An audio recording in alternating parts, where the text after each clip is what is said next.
It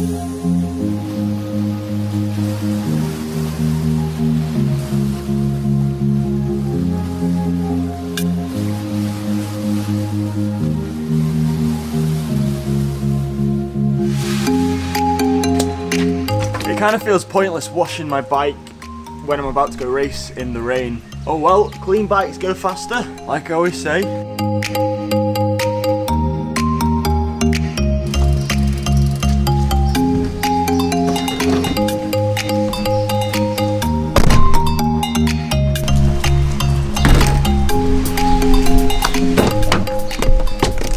Oh, what is this?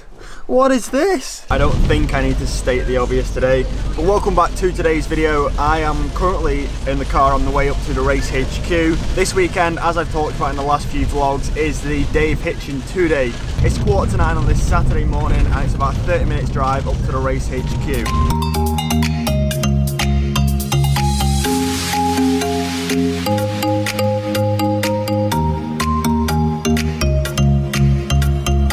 Signed on at the race HQ and picked up my number 11. Now it's about a 10-minute drive to the start of the circuit from the race HQ.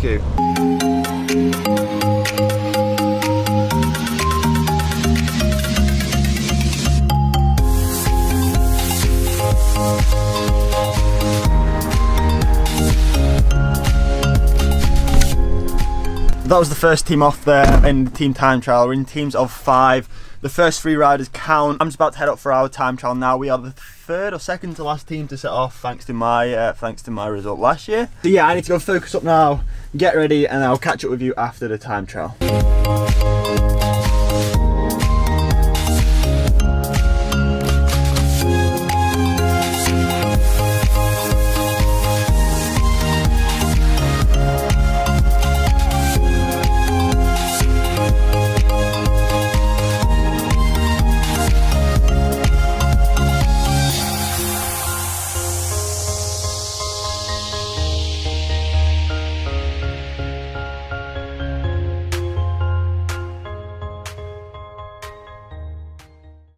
Time trial done and dusted. Unfortunately, it wasn't the best of performances. We have lost, I think, 31 seconds on the leaders. We did a time of 9 minutes and 30 seconds. But hey, it is what it is. It's all to play for this afternoon. So stages 1 and 2, you know, the team time trial and the road stage on the Saturday are both on the same circuit, and they're on this circuit called Pimbo, which essentially is just a big industrial estate, and it's a one-way road around the outside of the industrial estate, so it's super safe. It's quite a boring circuit as far as road circuits go, but it's mega safe, pretty much pan flat, fast, which is good for a wet day like it is today. Though it did stop raining for the time trial, and it's now actually dried up outside.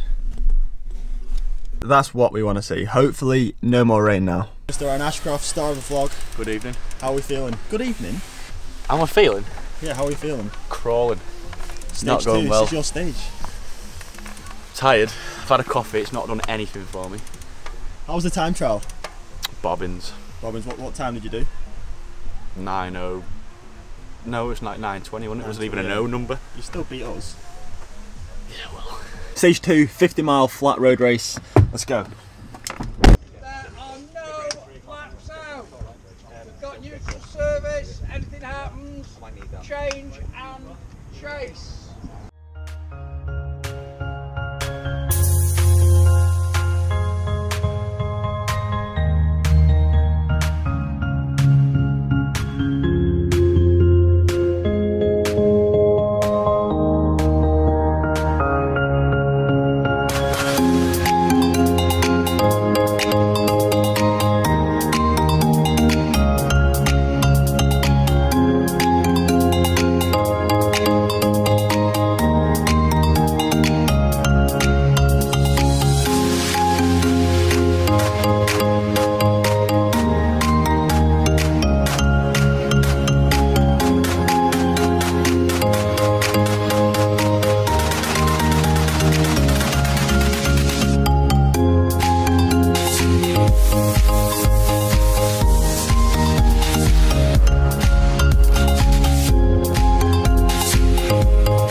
So I'm back home now. Obviously the race has finished.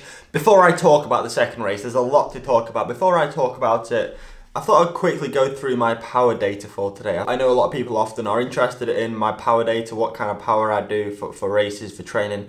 So, for the time trial this morning, it was a 4-mile time trial. We did it in a time of 9 minutes and 36 seconds. My average heart rate for that duration was 185 BPM.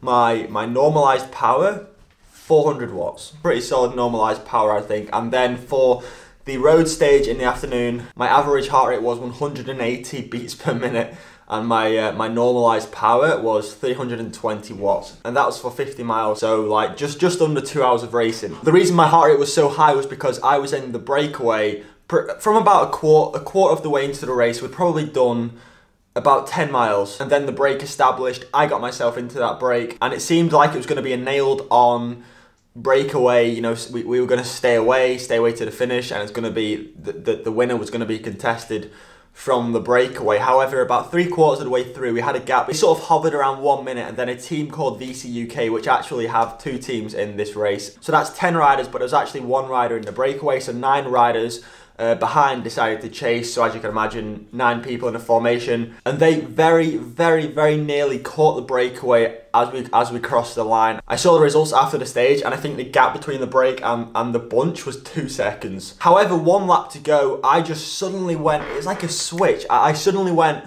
ridiculously dizzy, and I was actually blacking out. It was a little bit worrying because we're flying, we're trying to hold the bunch off, and I just started blacking out, and I thought, you know, I can't see where I'm going. I'm gonna end up going into the person in front, or I'm gonna crash, I'm gonna hit a curb, or I'm gonna go down. It was wet, so I just had to let the wheel go. It was inevitable.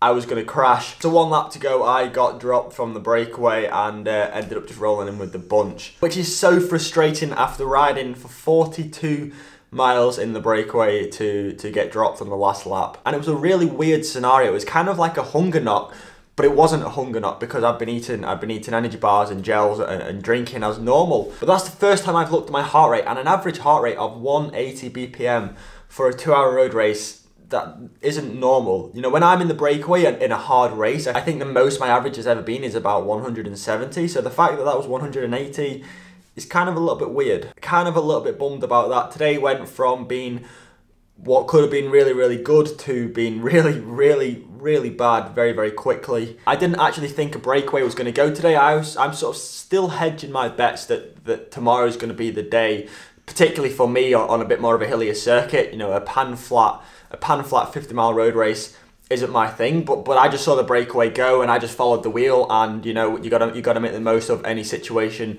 you're presented in, particularly in a road race. Wish I could have brought you a little bit of better news, but it is what it is. I sat in the back of my car for 45 minutes after the race because I just didn't feel safe driving home in like the physical state of mind I was in. I've never been drunk, but if I was to picture what drunk is being like, I would probably say that was pretty close. My parents are out tonight, so I'm cooking up dinner.